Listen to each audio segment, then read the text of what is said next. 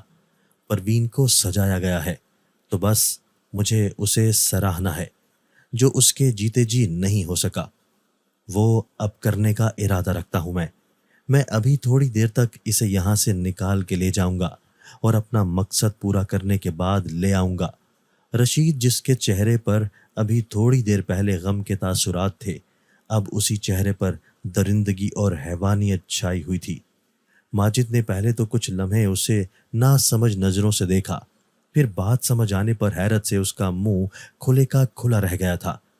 تم سچ میں پاگل ہو گئے ہو رشید، اٹھو یہاں سے، واپس چلو، اگر نہیں جانا تو میں جا رہا ہوں، ماجد نے غراہٹ سے کہنے کے ساتھ وہاں سے وہ اٹھ کھڑا ہوا تھا۔ ماجد، رکو تو صحیح، تم اس سب میں میری مدد کرو گے، تمہیں بھی اس سب میں اپنا حصہ لازمی ملے گا، میرے یار ہو، مجھے اکیلے نہیں چھوڑو گے، مجھے پتہ ہے، رشید نے وہاں سے جاتے ماجد کا بازو پکڑے کہا۔ ساتھ وہ بھی اس کے ساتھ اٹھ کھڑا ہوا تھا۔ اس کے بعد جیسے تیسے کر کے رشید نے ماجد کو اپنے ساتھ شامل ہی کر لیا تھا۔ دوسری طرف ماجد کون سا اچھی سوچ کی وجہ سے منع کر رہا تھا، وہ تو بس ایک اسی وجہ سے منع کر رہا تھا کہ کہیں وہ لوگ پکڑے نہ جائیں۔ رات کے 9-10 بجے جب قبرستان میں اور قبرستان کے باہر ہو کا عالم تھا تو اس وقت رشید اور ماجد ہر طرف سے تسلی کرتے قبرستان میں داخل ہوئے تھے۔ ان کے دلوں اور دماغ پر اللہ تعالیٰ نے مہر لگا رکھی تھی۔ جو وہ دونوں اپنی عقل پر کم عقلی کے پردے ڈالے یہ گھناؤنا فعل سر انجام دے رہے تھے۔ گورکن کی کچی کوٹھڑی کا دروازہ باہر سے ماجد نے بند کر دیا تھا تاکہ اگر وہ اٹھ بھی جائے تو ان کے کام میں دخل اندازی نہ کر سکے۔